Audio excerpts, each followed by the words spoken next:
Hello, I'm FGX, welcome back to Seed Sunday. This is the Willy series where I show you seeds for Minecraft which are particularly interesting and worth checking out in some way. And today I have a seed which I'm going to be entirely honest, I found pretty much by accident. So while I was playing around with the infinite mineshaft bug from last week, one of the things that I did find was a lot of seeds which had square mineshafts. So 4 mineshafts next to 4 other mineshafts next to 4 other mineshafts, and it creates this really weird infinite pattern that just keeps on going. It was something I had to check out in person, so I loaded up the seed to do so, and then I realized this seed is actually amazing for a whole bunch of other reasons. It's a really good seed by itself, with the infinite mineshafts kind of just being the cherry on the cake. So I figured why not load it up and share it with all of you today, because this seed will change entirely with 1.11. I'll share with you why and how and exactly what will be changing with some gameplay on screen, but for now you just need to know you need to check out this seed very shortly because it is going to change. So the seed's going to be on screen right now. You got to type it in quickly, hurry, and yeah, basically if you do type in that seed, you'll spawn just over here. And the reason I immediately love the spawn before I even looked at anything else is the fact that you at least I spawned at 0.13 or 13.0.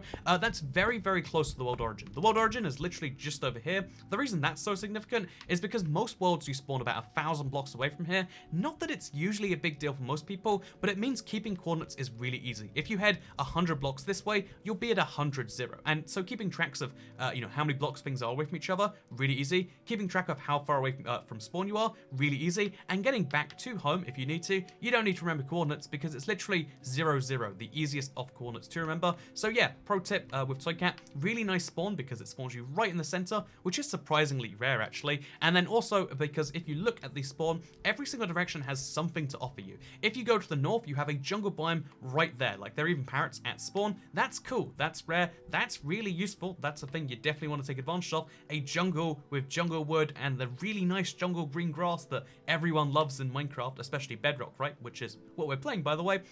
Like it's a thing that you're gonna love. But then obviously, like besides this, it's like, okay, so to the north, really nice jungle. To the northwest, we have a huge mountain. Great for building on top of if you like those views or whatever. To the south we have a full-on ocean, a small ocean, like not like overwhelmingly sized, but it has some loot you can immediately get from spawn, which I really love. Like, oh yeah, just literally there, really great stuff. If you want to go to the southwest instead, you'll find this huge plains biome. So I think this is a nice plains biome, really easy to flatten if you want to. Like there's very few blocks that aren't flattened, and if you want, you can even take advantage of the fact that it's right next to this tiger biome, which is also quite flat, so you can use the biome blend to your advantage and have this really nice, again, unique kind of green/greeny blue mix. I like that personally, but if that's not enough for you, then if we go to the southeast, then what we have here is a really straight river. So rivers in Minecraft are usually super curvy, so to find a river this straight, it's really rare. It's rarer than finding a Minecraft YouTube with integrity. Like we're talking about a really interesting geographic feature here that just keeps on going this way and would be a really great place if you wanted to start a Minecraft city, because fun fact, most cities in real life also based around rivers. So yeah, that's a great thing there. Also, this is without me mentioning the fact that there is a village found just to the south here. Interestingly enough, one of the changes that happens in this seed with 1.11 is these villages right here will generate next to spawn, which I think ruins the point of the pool there, but that arguably is better. So the spawn might get better in some ways after 1.11, although the downsides I would say are much greater, which we can get into by talking about what happens if you go north. Because, it's a really great spawn, but like there's so many things you can do with it, so many biomes to explore, things to do, things that people like just all next to each other, next to spawn. Really great for that by itself. And this jungle, by the way, really does stretch quite far to the north, which in Minecraft Bedrock seeds, generally the spawn has smaller biomes, so you can have more of them. But no, we get huge jungle biomes regardless, which everyone loves that, right? And as you go further north, it gets like denser and denser, I would argue more interesting and better to look at. Like look at these jungle hills generating with jungle over jungle. It's something you don't get to see very often. And even better than that, something everyone loves, it's one of the rarest structures in Minecraft, the jungle temple. So yeah, you get a jungle temple as well as getting a huge jungle, which is a nice little benefit of the spawn. And again, as always, you can get some free loot in here. If you don't know how to get it, you do the lever puzzle, or you can just cheese it and break 2 blocks and boom, you get some free stuff, some golden, some emeralds. How nice. But yeah, in case that's not your thing, then even if we just had a few 100 blocks into the jungle, Oh, wait, I found another jungle temple just over here. I didn't know about this one till just now. So 2 jungle temples, pretty close to spawn, and this second jungle temple is also quite close to a savannah village. So this is one of the real upsides of playing it in this update versus the next one. 1.11 is going to move around all of the village placements, and although it makes the villages look better, you might easily argue, the cool thing about this particular village is like, oh yeah, look at this over here, it's a blacksmith. Guess what's also in the blacksmith? That's right, we get some free stuff, iron chestplate ×2, and an iron sword. Come here with a friend, give him the iron chestplate, take the iron sword, kill him, take the iron chestplate back. Now you got 2 iron chestplates and a sword. I guess that also works for solo, but it's way more fun to betray your friend and get the thing that you just gave him back. So that's a thing that you can do with this village right over here. But this isn't the end of the greatness. Like, oh, it's nice that you get a huge jungle, 2 jungle temples, a nice mountain, and a village next to spawn with a blacksmith chest. But if you keep heading east, and we're talking a fair number of blocks east, like a fair few hundred, but it is a journey worth making because compared to the usual distance you'll travel for a woodland mansion, this is a really, really short distance. So let's go over there right now.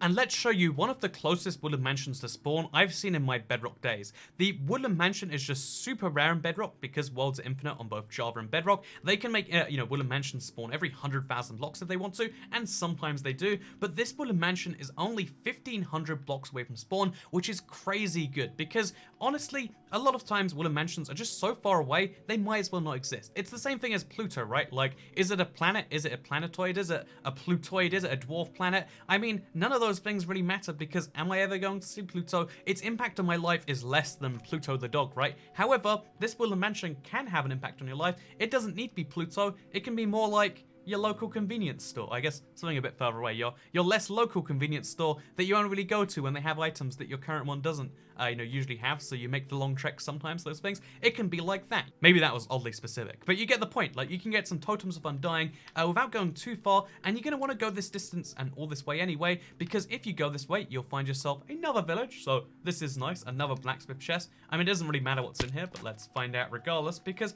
everyone loves free loot all the time. That's one of the things I picked up. And this free loot, actually, apparently you got to break a window if you want to grab it. But yeah, everyone loves some free loot, so get yourself a free diamond, some apples, and some iron boots. But then also, I've marked it with some bone blocks, just because, again, it's kind of tricky to see. You want to head to these coordinates right here. You want to head to 1277 minus 1057. And the reason you want to do that is because if you head down at these coordinates, you can find how it's an easy, accessible from the surface cave, which contains a fossil. This is really cool by itself, like a open-air fossil. Like, everyone loves fossils, so if you want to excavate this thing, dig all the blocks around it, that's a fun project idea. That's great by itself. But guess what? Also found in this exact same cave is a mine shaft. And you know how I mentioned earlier, like, oh, it has those weird square mine shafts? Well, that is a thing that's generated here. So yeah, directly from the surface, you can access these mine shafts, and these mine shafts go in some really weird places. So as long as you're going diagonally upwards, you can keep on following these for quite some time. But basically, 4 mine shafts all generate next to each other, so close by that they overlap as a matter of fact. Like, not like every now and then they overlap. It's rarer when they don't overlap with each other. Look at this. You can see literally 3 different mine shafts all trying to generate over on top of each other. It's crazy, it's weird, it's not natural if we're being entirely honest, right? But it's a super interesting experience that's going to be great for your augating. Oh, look at this. You can see where a ravine's going through here, but there's so much wood that you can't even really tell it's a ravine. There's so many cool things about having this many mine shafts this close together, and like the great access to loot, the great access to ores, the great just like maze that comes alongside it. Like, this is something you need to do right now, because after 1.11, I'll show you the exact same seed. You go in that cave, you find the fossils still because they haven't been played around with, but you won't find the infinite mine shafts. After like literally 2 years, this bug is being fixed in the next update, and if you want to experience this, you need to load in the chunks now, because after that, we don't know exactly how mine shafts will work. Hopefully a bit more reasonably, you would assume, but it's something you're going to keep in mind. And yeah, it's really crazy seeing it in its current form, because this is pretty much the most broken mine shafts can get. 4 next to each other is just a really bizarre thing. Even though there's sometimes on different levels, it's pretty much peak mineshaft because there's another 4 next to those, another 4 next to those. And if you want to experience what this is like, this is a great seed to do so, because it also has so many other benefits for it. It's not just the infinite mineshaft seed, it's a seed that has this as like a side attraction, which I think is amazing. So yeah, as well as this being amazing, like this one set of infinite mineshafts, oh wow, I mean, I really can't get over like how weird it is to find like just a single fence post just chilling here. Like, oh yeah, that's there, because obviously a fence post got overwritten by air, and there's so many weird things like that as we go through here. There's some grass down here, and but yeah, let's dive out here and let's show you another place. Because about midway between spawn and the Woodland Mansion and spawn and that set of infinite mine shafts, we have this ravine which is purely filled with lava. I don't know, it's got like a beautiful look to it, almost like a night tick or like a dancing kangaroo, or maybe you just see it as a gashing scar through the world, whichever way you want to see things. We have a desert temple next to it, always nice. 4 free sets of loot, always a lovely thing. But then also, at these coordinates over here, not too far away, you can see how there is access to another mine shaft, another 4 sets of mine shafts, except, wait a minute, was that something weird there? That's right, yeah, there is a double mob spawner, and this is, you know, like a really bizarre thing, right? It's there is what was before 2 mob spawners, except one of them has been run through, but it's this double mob spawner area that exists inside the mine shaft. You can see one of the craziest things about this access is that it allows you to tunnel through the ground and find things like mob spawners even. Again, these things are super hard to find otherwise. You can't even use the locate function if you were in creative. Like, finding these things, there's no real x-ray functions on Bedrock. Like, some exist, but they're not perfect. They don't allow you to search a great distance. So if you want to find things like, you know, these, if you want to find mob spawners, a lot of them, for either XP, for farming, or just because you want the rare loot that comes with them, i.e. name tags, can't be found in other ways, this is a great way to do that. Even theoretically, for like that weird half creative, half survival nonsense some people do, like if that's your thing, this seed might be amazing for that. And yeah, this is something you want to generate now. You want to lock this in because there's just so much going on. There's so much craziness found down here that you want to get a piece of it while you still can. I don't know why they decided to fix this in 1.11. I guess I'm slightly glad that it is fixed, because knowing this is around, it almost feels like, wow, every Minecraft seed is broken. It's good that they're fixing things, like that's wonderful. But at the same time, it means there is a counting timer. There is a ticking timer.